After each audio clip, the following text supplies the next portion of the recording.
I'm Alana Wright. I'm a freelance makeup artist. I'm here to talk about how to create an inclusive makeup kit because it's important that everyone feels included within the beauty industry. An inclusive makeup kit is a complete makeup kit because you are prepared to do anyone's makeup. Start out with a few key colors and then fill in the gaps in between as you go. I've been doing makeup for over 20 years. I've worked with a vast array of complexions, and being a Black woman myself, I am very experienced with building an inclusive makeup kit. Black women in particular are one of the biggest consumers within the beauty industry, yet we are an afterthought when it comes to creating products that suit us. Colorism typically looks like a person of color of a lighter complexion being the only acceptable standard of beauty, and it's unfair. Times have definitely changed, but there is still difficulty for people of color being able to find foundation that matches their skin tone. What I have in front of me today are an array of complexion products that I think are essential to building an inclusive kit. Mented is a great brand started by two women of color. They have this stick foundation that is really, really easy to use. It has a medium to buildable coverage.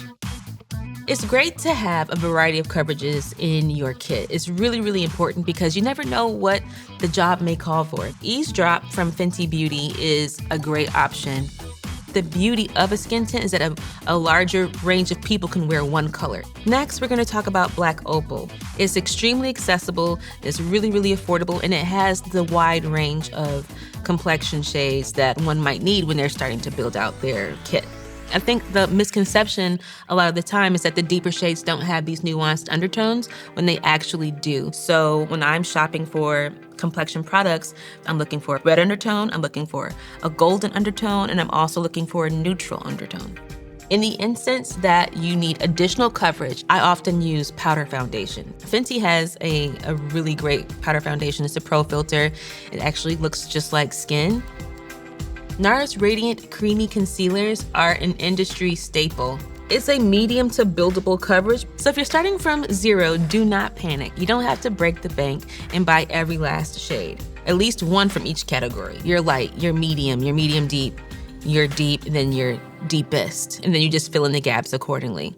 Blush is a part of the complexion, so I like to include cream blush in my complexion process before even finishing with powder because blush oftentimes is that missing key ingredient to warming a complexion. I'm gonna swatch the Hourglass Vanish cream stick blushes. Damn, I'm running out of space. Like that for me is great for two cheeks. I'm a sucker for a multi-use product, which is why I have this Juvia's Place The Berry palette. It's actually an eyeshadow palette, but as you can see, it has a lot of warm berries and pinks in it that could be used as a cheek product. You've put on all this beautiful foundation on your client and you want it to last all day. It's really important that you have the proper setting powders. I have Fenty Pro Filter Loose Powder, which is one of my absolute favorites. Someone who is a deeper complexion, it's good to match with nothing that's too white or too stark. I love the Black Opal True Color. It looks like it has pigment, but it really doesn't. It just absorbs oil. You can apply it as many times a day as you like for touch-ups, and it won't look cakey or ashy. Nudes is a term that just started to become inclusive within the last couple of years. Enter Juvia's Place. She has a range of lipsticks that complement deeper skin tones. And I love these because oftentimes you want to create dimension on the lip and the typical nude is way too ashy, is way too white looking. This one's going to be more complimentary.